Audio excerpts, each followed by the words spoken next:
if your job is to try to be the best basketball player you can be, right? To do that, you have to practice, you have to train, right? You want to train as much as you can, as often as you can.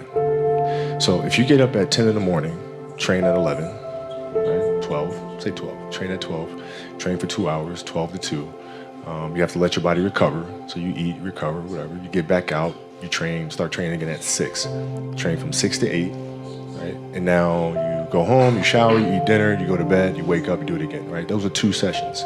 Right? Now imagine you wake up at 3, you train at 4. You go 4 to 6, come home, breakfast, relax, blah, blah, blah. Now you're back at it again, 9 to 11, right? You relax, and now all of a sudden you're back at it again, 2 to 4, and now you're back at it again, 7 to 9.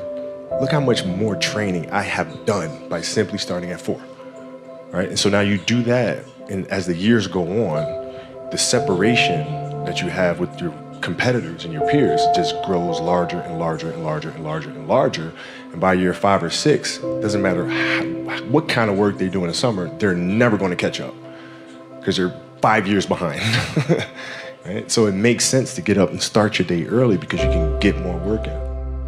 I didn't feel good about myself if I wasn't doing everything I could to be the best version of myself. If I felt like I left anything on the table, it would eat away at me. I wouldn't be able to look myself in the mirror. Right? So the reason why I can retire now and be completely comfortable about it because I know that I've done everything I could to be the best basketball player I could be. And so that's where it comes from for me. You can't leave any stone unturned. Trivial things weren't going to pull my attention. It had to be things weren't going to pull my attention. It had to be things that I had a purpose. I wanted to be one of the best basketball players to ever play. And anything else that was outside of that lane, I didn't have time for. At what age did that goal become crystal clear? I made that deal with myself at 13 years old. At 13 years old? 13 years old. That's the deal I made. You were crystal clear about it? Crystal clear. And where did inspiration come from? The love of the game. The love of the game, the challenge. Like I would watch Magic play, I'd watch Michael play, and I would see them do these unbelievable things, and I'd say, can I get to that level? I don't know, but let's find out. If I could work that hard every day, with being blessed with the physical tools that I have, what would my career be? And I made a promise to myself from that day that I was going to work that hard every single day so that when I do retire, I have no regrets. And that was the most important thing for me, is to leave no stone unturned, get better every single day. And if I lived that way, then over time, I'd have something that was beautiful. But that was my philosophy. It seems like a pretty simple one, but if you live your life to just get better every single day, you do that for 20 years, what do you have? Follow your passion first. First. When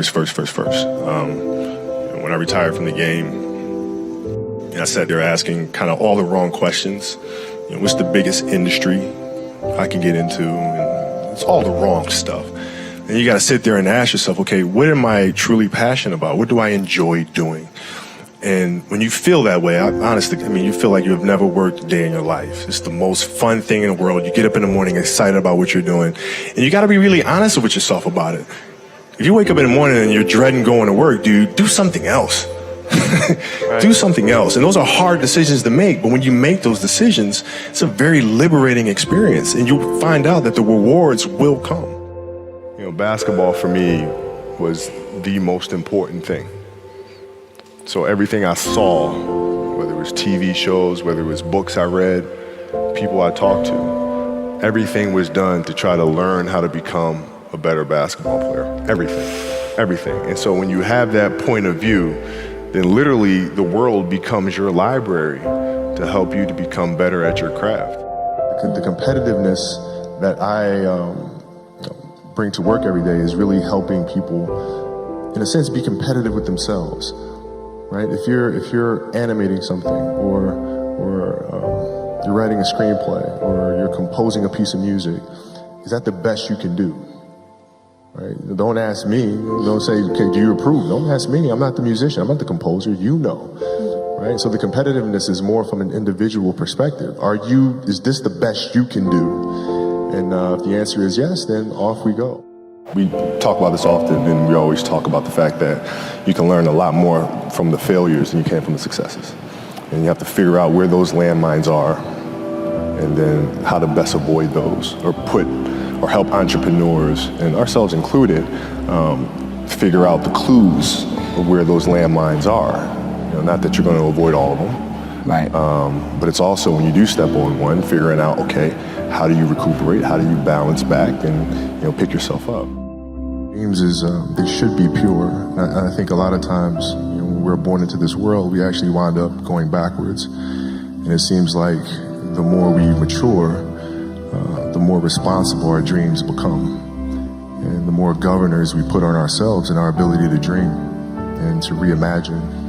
And it's always a fight for us parents and for you guys to make sure that your dreams always stay pure. And so it's not a There's a pattern to genius. There's a method behind the magic. I always tell a matter of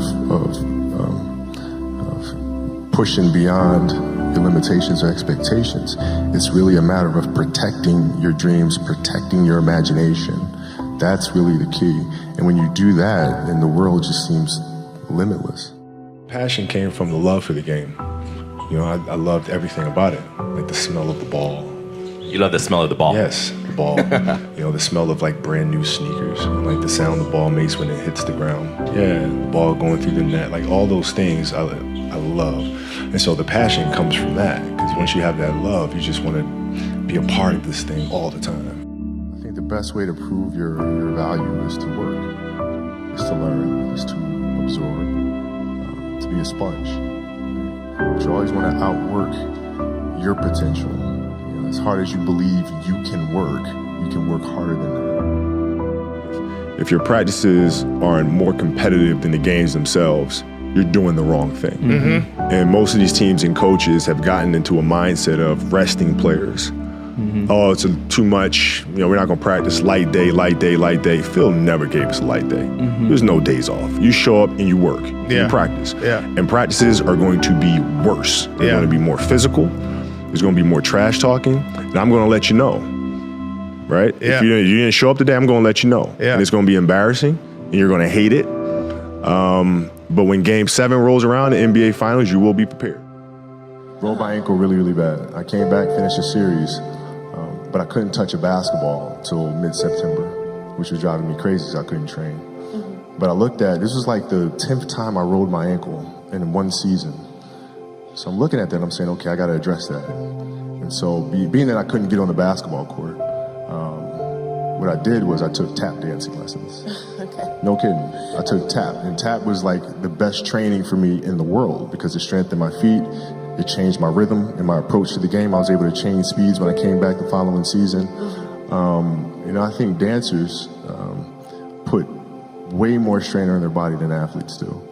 And I think there's a lot that can be learned from that. My daughter took ballet for several years, and I would sit there in the class, right? And I didn't know what I was getting into because I don't know anything about ballet, right? But I'm sitting there in the class, and I'm watching her, and I'm watching her get the first position, the second position. I'm learning the structure and the rules that go along with that. Mm-hmm. And as athletes, there's a lot to be learned from that.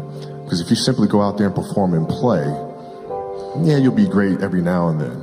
But if you play with structure, if you understand the rules that come along with that, the discipline that comes along with that, then you reach another level. But you guys have my respect. If other people don't see that, they're idiots. At 13 years old, I had a kill list. And so, they used to do these rankings. It was Street and Smith basketball rankings. And I was nowhere to be found because I was like 6'4", scrawny, like 160 pounds soaking wet. So I was like 57 on the list.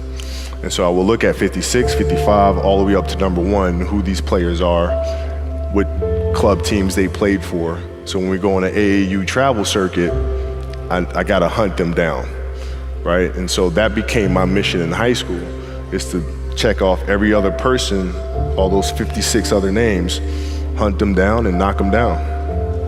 The game is just a part of me. So it never leaves. Even now that I'm retired, everything that I've learned from the game of basketball, I've carried it over into life. Mm-hmm. Like basketball's helped me be a better person, a better friend, a better father. Well, because there's life lessons that are within the game. Mm-hmm. Like communication, like unselfishness, like attention to detail, and empathy and compassion. Like all those things are in the game. And as an athlete, if we are aware of those things, it helps us become better human beings.